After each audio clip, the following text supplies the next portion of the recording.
Women on a Green Mission. Follow along as two friends document their unfurling permaculture journeys. Join our chats each week where we will be sharing how we and others apply the ethics and principles of permaculture to our gardens and daily life. We're no experts. We're at the start of our journey, learning and fumbling our way to a greener life. You're guaranteed to witness a few successes, plenty of failures, laughs and swearing. We'd love your company along the way.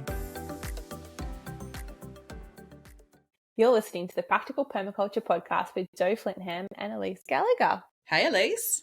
Hi Jo, how are you? I am great. How are you?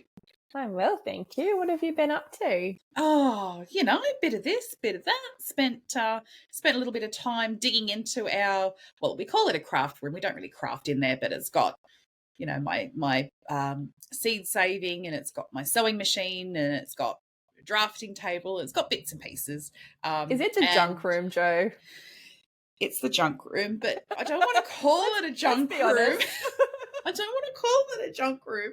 We don't call it the junk room. We call it the shit room where you throw all the shit. Yeah, we have shit drawers where you just, there's those drawers that you just jam stuff in. But and we were trying to come up with a really cool name for it because it's sort of like, it's our craft but creative space, and it's where we do planning for what we're going to be doing on the property, and it's sort of the project room. So we're trying to come up with a cool name. So if someone can come up with a suggestion of a really cool catchy name that we can remember on what this room is, then please suggest it, because we can't come up with anything. But we cleaned it out. It's nice and tidy now. Funny. It's also the dog's bedroom. They sleep in there at night, so come up with an acronym, like C for craft, D for dog. Like, I'm sure you can think of something that's fancy that you could come up with. We'd have to write it on there because we'd have to, remember, we wouldn't just remember off the top of our head. Yeah. Or think of a word like bread and then just think of all the purposes of it. Come up with a cool word. Yeah. What about you? What have you been doing? So we just got down to Adelaide, and it's just exciting because the kids are very into Christmas, and they kind of bring that Christmas joy to the silly season. So my stepmom and my dad booked us into Christmas Wonderland. Ooh, what's Christmas Wonderland? Santa's Wonderland, sorry. So it's this thing that you go to, and these B-grade actors pretend they're elves and run around, and the people that didn't make it onto play school, they all work there. But it was really cute. Like, we got there and they pulled away this curtain after Santa came and said hello. They pulled away this curtain when you walk through the doors, and they had like a bubble machine. It was like fake snow.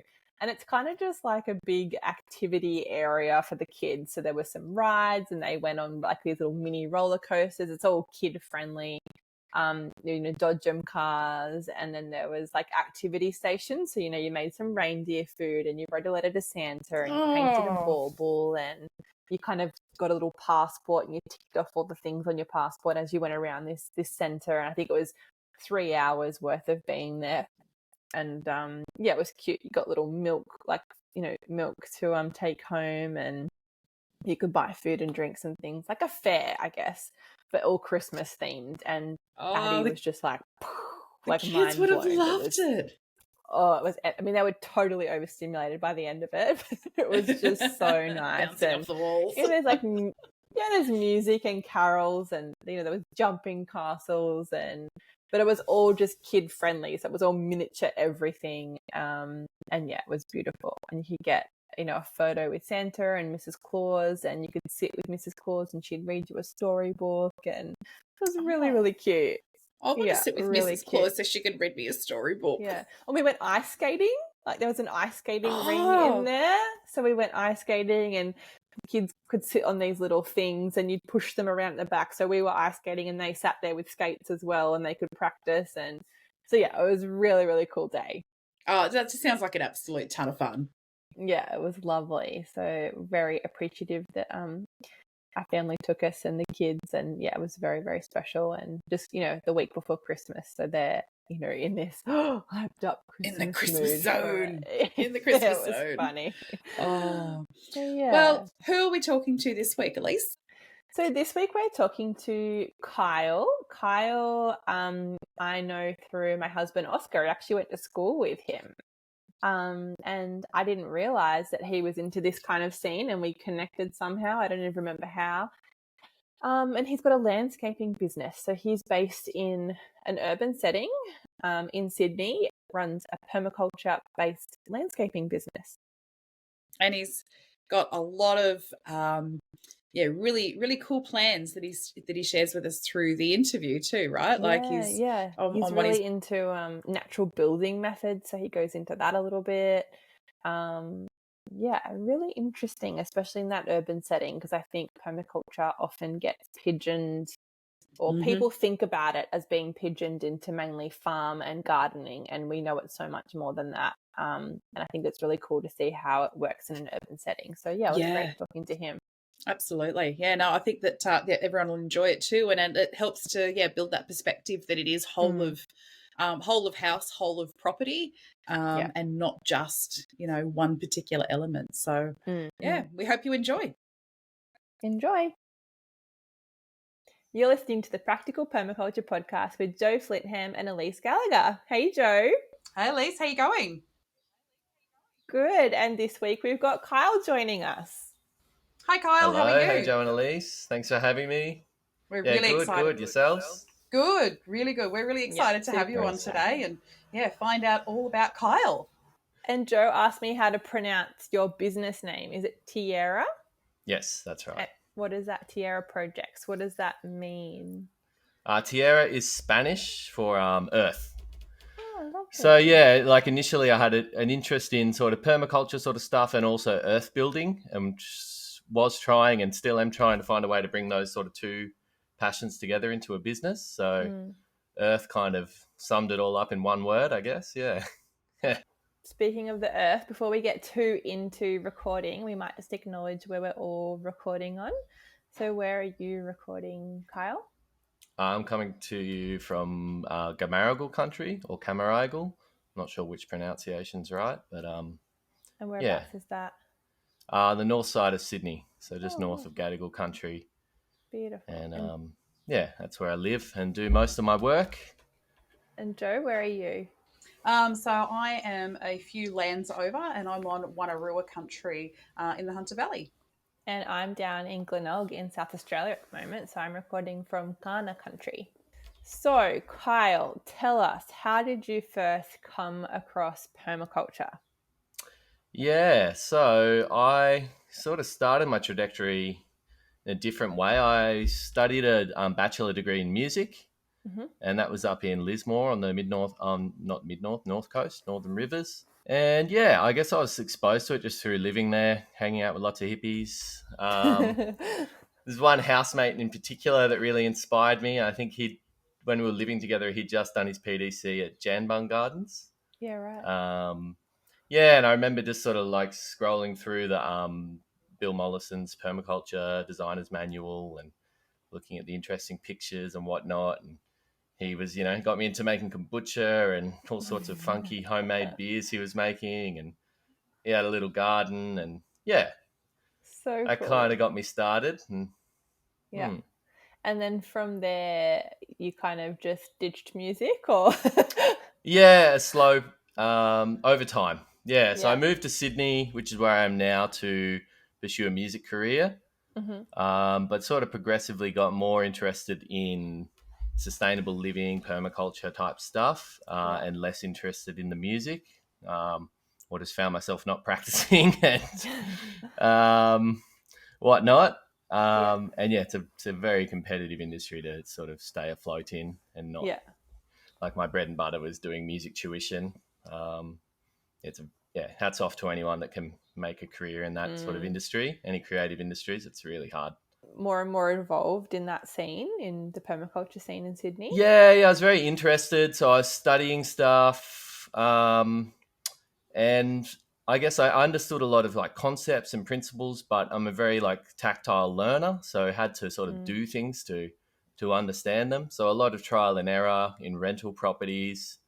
I think the last rental property I was in before moving in here with my wife and our family had like chickens, a little veggie gardens, little aquaponics system.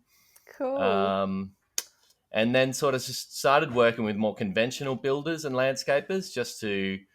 Was looking at getting a conventional license to go alongside of the permaculture stuff. So I did my PDC in 2019. Mm-hmm. And alongside that, I'd already been working with builders a bit. And yeah, COVID hit. And so that was like I'd already been slowly transitioning out of music into trades. And when COVID hit, I couldn't do any music tuition. I didn't want to figure out how to do it online. You can't really hit a kid on the hand with a ruler online. No, I never did any of that. Sure. We believe you. Sort of went full time, and landscaping was a lot of a much shorter route to get licensed and all that, and it kind of fit more, I guess, with the permaculture stuff more directly. I do have much of a grander vision, I guess, of like being able to work in the built environment and around, so that whole property approach, I guess, which is what permaculture does cover. But yeah, there's a lot more loopholes to get through in terms of being a licensed contractor or having a builder's license. I'm a landscaper. Wow, that's so cool. Yeah, that's fantastic. Where did you do your PDC? That was in Permaculture Sydney Institute. Penny is a teacher there and runs that place. She was a great teacher, and at that time she also had a lady April teaching, who's from down in Wollongong. Okay, yeah. And since then I sort of run some workshops with her, and hung out at her place a bit. They both learnt directly from Bill Mollison. Yeah. And I guess I was a bit of a purist at the time and wanted to get that sort of direct lineage. Why not? But I don't know. I think there's so many good teachers out there. Like anywhere you go to learn is great. But actually, the other place I really wanted to go was Brett's. But living in Sydney and traveling every other week, it didn't sort of work for me. I just needed that sort of 2-week. I was still teaching then, so it sort of fit. There was one in the school holidays. I was just like, all right, let's go for it. So the course that you did, so it was a whole 2-week block, nose to tail? Yeah. How did you find that? I found it fine. Like I didn't have my own property to design. So we're just designing the property there, or the farm. They had a farm across the road that was sort of minimally developed. And look, I'd done a lot of reading. I'd sort of already read halfway through the designer's manual. I'd listened to a lot of at the time, I'm not sure if they're still there. I think you can get them on Tagari Publishing, like old videos of Bill teaching permaculture design available. courses. Yeah. So I'd listened through a lot of those. Yeah. So I found that fine, but I could see definitely the merits of doing it over a longer period of time, and especially if you're working on a property that you're staying at, and you can sort of observe it over time and that sort of thing. It's so good though that there are so many different ways that people can go and learn. So whether it is in that 2-week block, or however long block, or whether it is a protracted course or an online course, there's for anyone listening and thinking, oh, it's just too much for me to be able to do, there are so many different ways that you can undertake your PDC, and there's different hybrid courses out there as well, so it's always worth having a look. Don't ever discount it. Definitely. Yeah, and I think there's a lot to be said just for the intro course for a lot of people too. Yeah. Oh, for sure. I did that with Brett at Brett's place. Me and my wife did that together. Yeah. I like that you both did your PDCs with your partners, but no, my wife's not. She's keen, but not that keen. So the intro was enough for her, and I think for a lot of people designing their own places and just doing a bit of stuff here and there, I think that's enough. But it's also great if you want to go the full PDC for whatever reason. The intro is like a gateway drug, though. Like it just gets you in the door, and then you just keep going. I was going to say, I think you're the first person we've had that's fully urban in their practices. Hey, Joe. I think you are. So it's really cool to hear your. I was listening to episode 4 with the girls at Urban. Is it? Urban. Yep. Although they've got a bit of land now, but they've got it's a lot bigger than most blocks I'm working on. But yes. Yeah. How do you find working on smaller blocks, small scale in that urban setting and applying permaculture principles? Because I think a lot of people think they have to have land or property or space to do permaculture. Yeah, look, it's all I know. I don't have much to compare it to. I mean, it's pretty easy. There's heaps of resources around that are going to waste. So, you know, there's just like no shortage of things you can get your hands on. And yeah, I feel like there's probably a lot of things that are easier in that sense. You're not having to tackle a massive, like a bigger property where a lot of maintenance, I guess, just general maintenance of a property would be taking up your time. Yep. Yeah, it sure does. Yeah. From someone who's got a couple of acres, yeah, it sure does. Yeah. I actually wanted to ask you about that because I was having a look on your website, and on your website it talks about that you do establishment and maintenance of organic fruit and veggies for households and for businesses and for community groups. Can you talk a little bit about that? I'd love to hear about what does that mean and what does that look like? Sure. Yeah, look, it's a new business, so we're still sort of working that out as we go.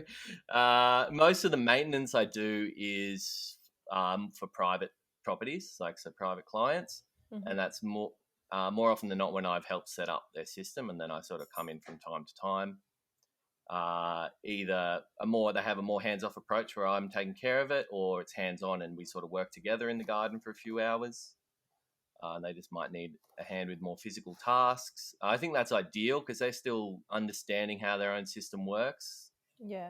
And are the main drivers, like the people being there every day, but they're just getting that sort of little bit of a boost here and there. So they're really getting that physical help, but also that ongoing education and the support and that knowledge sharing and the connection that happens along the way as well. It's not like you've just gone, okay, here we go, we've done a design or we've implemented something and then good luck, call me if you've got a problem. Like it's that ongoing connection that you've got. Ideally, I'm just trying to offer what each person needs, which is individual. So every approach is a tailored approach. One client recently I did just a design. They want to self-implement and maintain and manage their system. But there were some swales involved that he was not too sure on. So we've actually then gone to organise a swale workshop with like a local Permaculture Northern Beaches, local permaculture group. Cool. So that way he gets like, instead of paying me to come and install the whole thing, he's just paying for one day of my time. And we're getting a whole bunch of people involved who can also then learn sort of like a bit of an urban swale system, all hand dug, no machines. And we'll see, we might even have it all planted and everything in one day. That's the goal.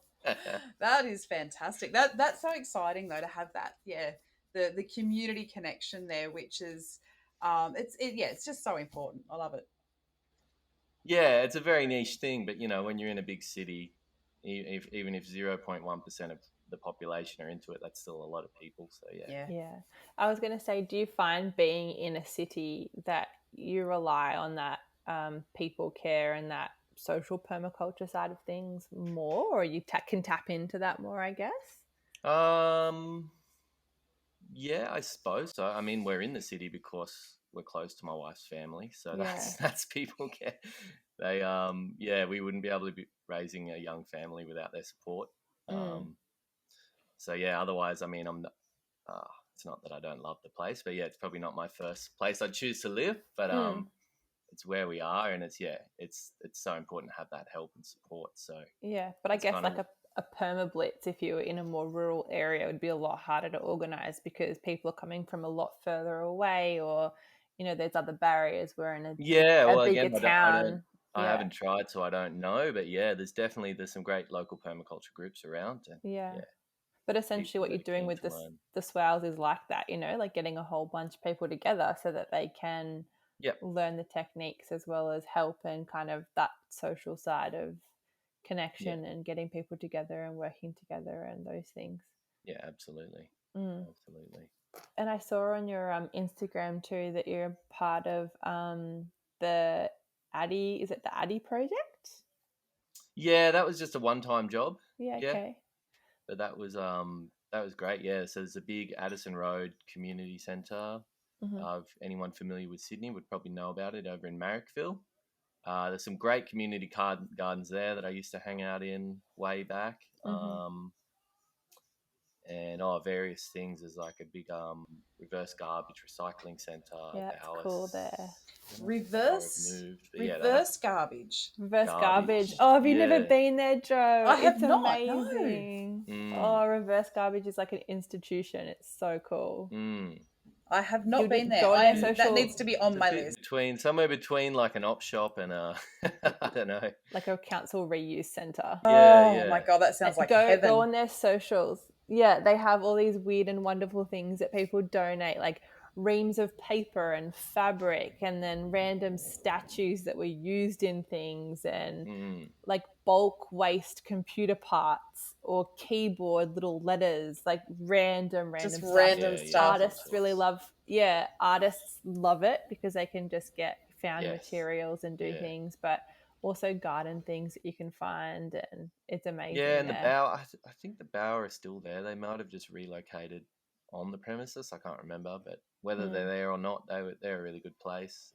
Similar sort of thing, but there's a lot of like furniture and homewares. And yeah, I think it's so cool, like you said, being in a city that the resources are so available to you. You know, just council pickups alone. Could you imagine what you could find and reuse? Oh, yeah. We had our council pickup here recently, and you know, I am that person that's like every pile I'm like, slow down, there's going to be something in there that I can take home. And there's just lots of little bits and pieces that we were able to save from landfill, and you know, things that we're like, yes, we can use this straight away. But there's also, you know, we've got the luxury of room to be able to take it and store some of that. But I do it also admit there was some of the stuff that I was like, yes, I can take it and use it, and I went, can I really take this and use this somewhere, or can I offload this to someone else who may need it? It's like, no, sometimes you just have to let things go. But I would love to come and check that out. I'm going to put that on my list. Yeah, I do. It's pretty cool.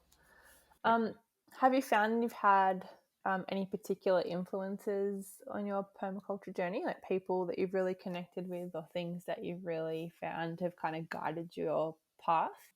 Yeah, like I definitely get a lot of inspiration from books. So always reading books, always listening to like audiobooks and other podcasts while I'm working too. Yeah, that would be cool actually. Being I get through a lot. Yeah, less now that I run my own business and I have other people to manage. But well, your podcast now. Hey, go us. I don't know if I'll be able to listen to my own episode. Yeah, listening to yourself back, that's a whole other thing you got to practice. Yeah, I'll try. Yeah. What about books? What are you into at the moment? Look, a book and podcast recommendation is Tyson Yunkaporta. He's an Indigenous Australian man. He's just written his second book called Right Story, Wrong Story. The first one was Sand Talk. Oh, I've heard of that. Very popular. Yes.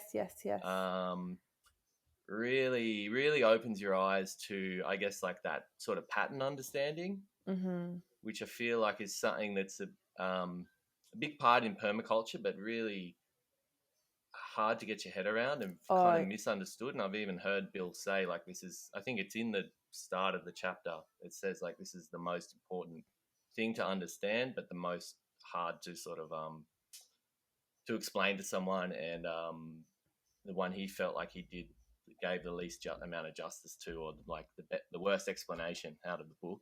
I reckon that's the hardest one for me to get my head around. Like I get the basics of, you know, dendritic patterns and those kinds of things, but then beyond that, like I think it's so much more than that, but I just I can't really get my head around it as well, I don't think, as some of the others.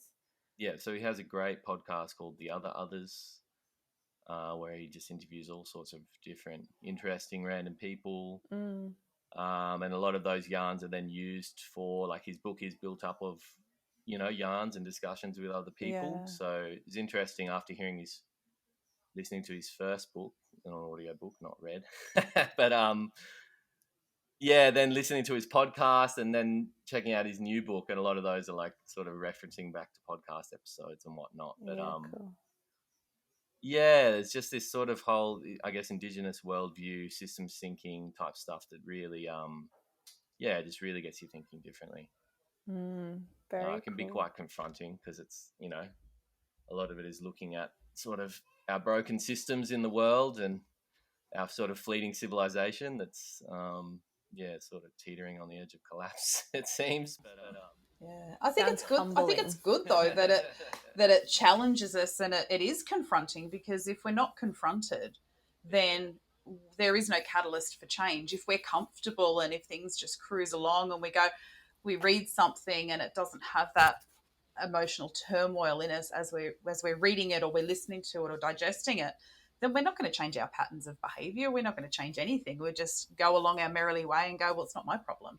So yeah, I think it's really important that we are confronted with that. And I always find it interesting, for myself, if I read something that does challenge me, because I tend to go, I don't want to listen to that anymore. And I can't come back to that.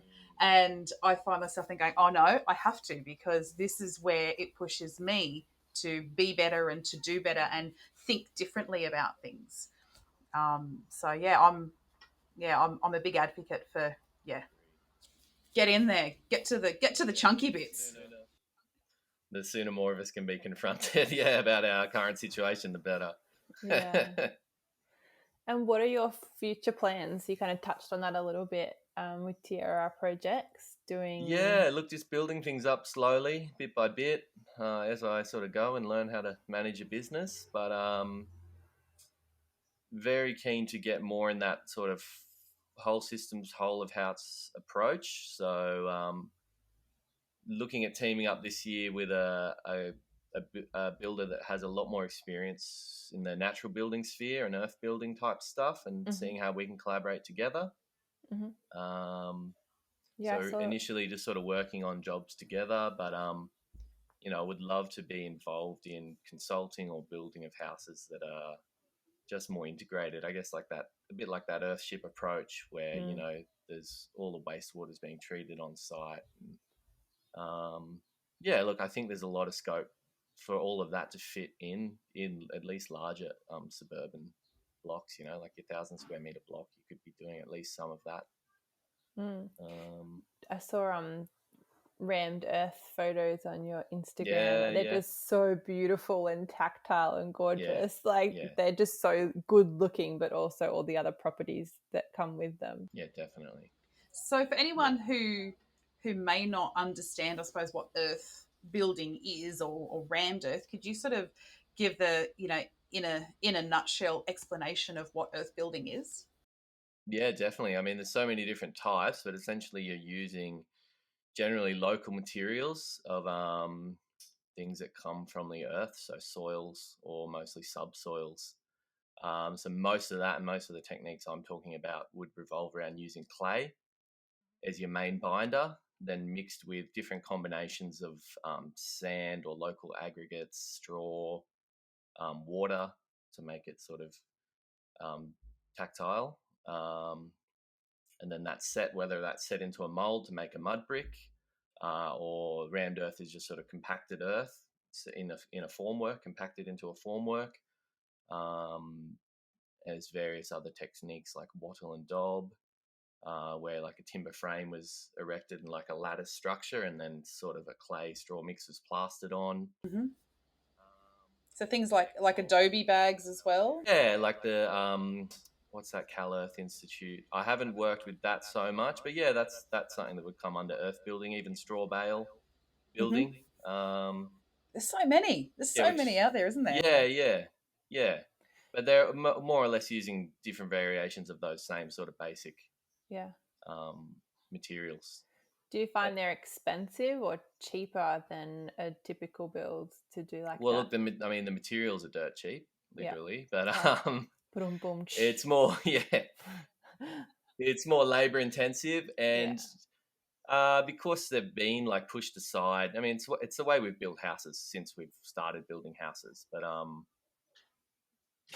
since it has been pushed aside in the industrial era with newer building products coming along, and there aren't sort of, at least in Australia, there's not as many regulations and standards for building this way. Like there are more loopholes to get through. There's no project homes that are being built this way, that's for sure. Can you imagine? But I mean, it could be. There certainly could be. Yeah, it'd be cool. Get rid the of straw Lego bale land and have mud brick land. Yeah. Yeah, look, there's various reasons why it does cost more, but then that's where it does come back to that community. And a lot of people choose to build that way, where they're self-building or at least doing some of the being involved somewhat themselves, maybe running workshops to get some community involvement. Work together and build nice, beautiful things. You mentioned before about earthships and needing a certain square meterage ideally to do something like that. Do you find that there are certain constraints like that in an urban setting, and how do you kind of overcome them? I think the main constraints at the moment are just councils and regulations not being sort of on board with this sort of stuff. And this sort of, I guess, this propped up conventional property market that we have, where people, I guess, feel like if they started doing these things, they'd probably be detracting from the value of their property. But yeah, look, when that bubble pops and resources get less and less available, like I think we can move pretty quickly to these sorts of things, and composting toilets might be more attractive. Well, we're starting to do research now about composting toilets for our block, but it's even hard to just find people to give you real life experience. Like, there's lots of companies out there, but then to actually try and find someone to be like, oh yeah, this product was really good, I didn't like this about the way our system works. That's what I'm finding challenging at the moment. Right.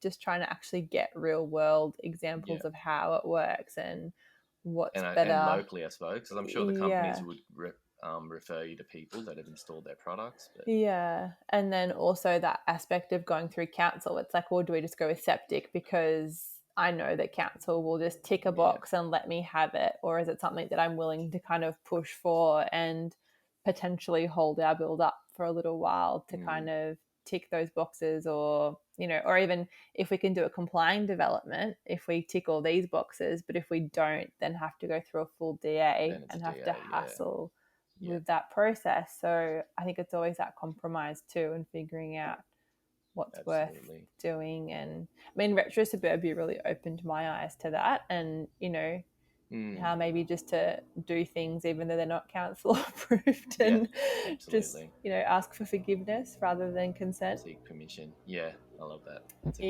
For sure. Look, I've kept things pretty low key. Like, most of the projects I'm working on don't even have DAs or CDCs. It's all just sort of what do you call that, exempt development.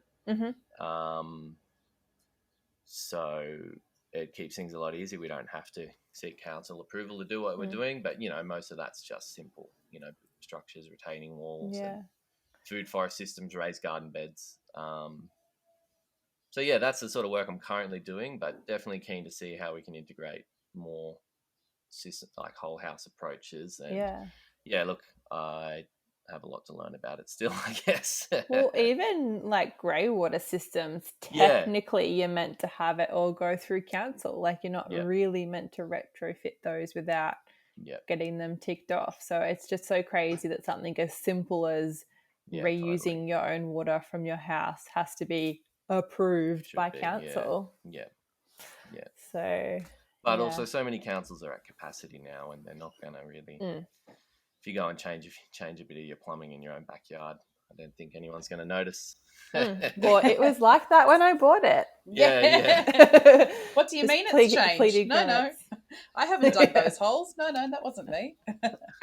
I think it's about being smart and being sensible, and knowing how far you can push the envelope, so to speak, without going over that tipping point. Well, I remember Penny, my teacher, permaculture teacher that ran the PDC. I was saying at Permaculture Sydney Institute. She was saying, because they lived in Ryde for a long time, she actually used to teach at the TAFE there, teach permaculture at TAFE in Ryde for a long time. She was saying when they were renovating or something at their place in Ryde, they wanted to put in a grey water system. And they went to council, like, what's your protocol for grey water? Oh, well, we don't have one. No one's ever asked before. Wow. And this is maybe the 90s or something. Early, I'm not sure, 90s or 2000s. So, since then, they've now got a got something in place because they've done at least one grey water system in Ryde. But at that time, the council took so long. By the time they approved it, they'd already put it in. Wow. But yeah, it can be done. Yeah. And yeah, I'd love to see more of that happening. So what have you got going on at the moment? What current projects are you working on? Midway through a job where there's a really nice property in the Northern Beaches where the owner built the house, mainly just getting contractors and whatnot, and sort of had gotten most of the way through the backyard, but I think they'd just run out of steam or whatever. So we've sort of come to finish up following a lot of, they did have a landscape architect design the place. So there's a lot of native gardens, and then, really, really nice aesthetics that I like working with. So local sandstone, like big sandstone steps, deco granite pathways, which is like a crushed gravel that you compact to create like a flat hard-wearing surface. A lot of that Corten steel, rusted steel for the garden beds. I love that. Yeah, that's nice. And some hardwood steps as well. So we're finishing up there. We've installed like some swale systems. There's the bottom part of the property is quite steep, so there were some parts we sort of had to help sort of finish terracing. So a bit of combination of like some terracing and swaling, which will then be putting all big food forests in. So I need to run a bit of irrigation there just as like a fail-safe, mainly for establishment and a fail-safe, some drip irrigation. And then there may be there's some discussion there of doing like a custom greenhouse. So with like some nice big hardwood, like post and beam, and then whether we go glass or polycarbonate. And that's where I'll be getting this builder friend involved because that's a bit beyond my scope. And then probably some hopefully raised garden beds either inside and outside of that. So I'm really condensing her intensive growing, like raised garden beds, to a smaller area, probably 20 or 30 square meters, and then having the rest in more perennial food forest systems. And that's like the general approach I go for a lot of properties. Like I think if you've got about 10 square meters of garden bed, that's enough for like a family, maybe two, or a small family. Yeah, you might want a little bit more. And then if you've got a lot more perennial, like food forest, sort of agroforestry type systems, with maybe your citrus trees and whatnot as your climax species, not like big eucalypts or something. I think you can grow a lot of food in a small space that way. Really efficient systems, but also quite easy to manage systems. And a lot of that is changing people's mind on, or like changing their aesthetic as to what a nice garden looks like. So allowing chop and drop and things to happen. Yeah. So instead of having this idea of a neat garden that's, all the leaves are constantly blown away and you just have this sort of like moonscape of a soil surface where there's nothing living, just letting things fall. And that way I will intentionally use like arborist mulch or leaf mulch on most jobs.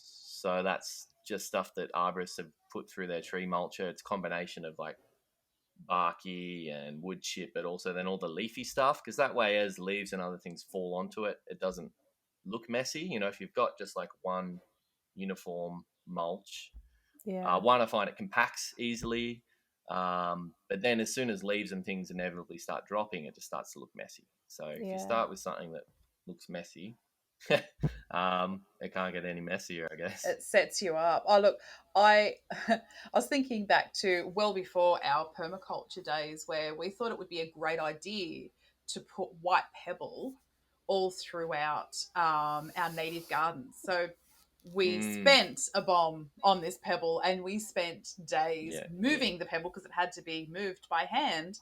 And after the first week, it looked fantastic until the wind hit and everything went on top of it. And then it looked messy. And then it was a constant battle to constantly try and, the weeds that came up and the bark and the leaves, because everything just made it look messy. And that was a huge lesson for us. It was like, yeah, okay, you know what, work with nature, don't work against it. Like, look at what nature is doing. Yeah. Yes. They have a time and a place, but it's not as often as people would think. Not in your front garden under 2 big gum trees that just drop leaves and bark and everything everywhere. Yes. To finish up, what would be one piece of permaculture advice you'd give people who are starting out? I think like localize and understanding your place, because everything, like every place has a different context, and so many things can't be generalized. Like so many things do just work for a place. So understanding that place that you're in, and definitely a great way to do that is like linking in with like First Nations knowledge, whether there's sort of traditional calendar systems or whatever you can find. Like, it's a really great way to understand the context you're in, the way the seasons work, the way, just the way your place works, and try to work with that again. Work with nature, not against it. Yeah, and I'm sure in your field you get people bringing you Pinterest images and you're like, yeah, that's not going to work where you are. Look, I mean, everything can work at a certain price, but True. I'm definitely all for trying to use what's around locally. So we do use a lot of sandstone because that's what we're in, sandstone country here, and beautiful, like fairly local timbers and local species. Yeah, cool. Thank you so much for taking the time to chat with us today, Kyle. No worries. Thank you for having me. My pleasure. It's been fantastic. All right, so that's the end of our chat with Kyle. Don't forget to jump on our Facebook group, the Practical Permaculture Podcast Hangout. Join us there so that we can continue the conversation. I'll wrangle Kyle in there. Maybe you can ask him some questions, especially if you're in Sydney. You might like to connect with him. And have a chat about what he's doing. Also head to the show notes for any of the resources mentioned. I know that we've talked about a few books and a few podcasts today. So if you want the link to those, check out the show notes. And of course, if you liked the episode and the podcast, then please remember to subscribe, rate, share, and give us a review. We really appreciate what you say, and we do read all of them. And if this is not your jam, then that's cool as well. We hope you find something that is. Thanks for listening, guys. Bye. See you next week. Bye-bye.